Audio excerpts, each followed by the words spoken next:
अब बात करते हैं सर्कुलर्स एंड नोटिफिकेशन की। इसके ऊपर भी क्वेश्चन पूछा जाता है, तो लेट्स सी फर्स्ट। सर्कुलर और नोटिफिकेशन जो है, इसको इश्यू करने की जो पावर है वो central board of direct taxes को दे रखी है अंडर सेक्शन 119। अब सर्कुलर होता क्या है पहले वो देख लीजिए।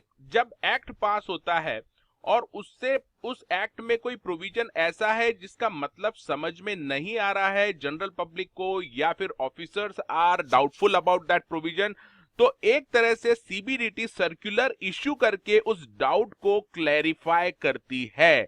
अब याद रखना है ये इंटर डिपार्टमेंटल कम्युनिकेशन होता है and it just act as a guidance to assessing officer and assessee.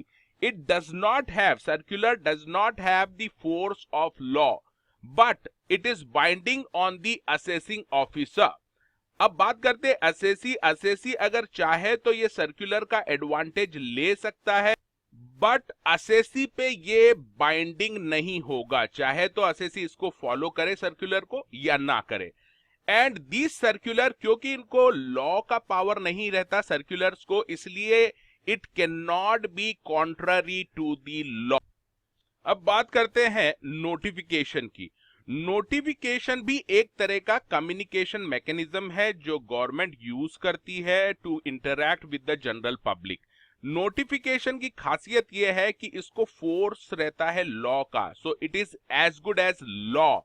Normally जो नोटिफिकेशन है वो गवर्नमेंट इशू करती है, बट इनकम टैक्स एक्ट में नोटिफिकेशन इशू करने की पावर भी central board of direct taxes को दे रखी है।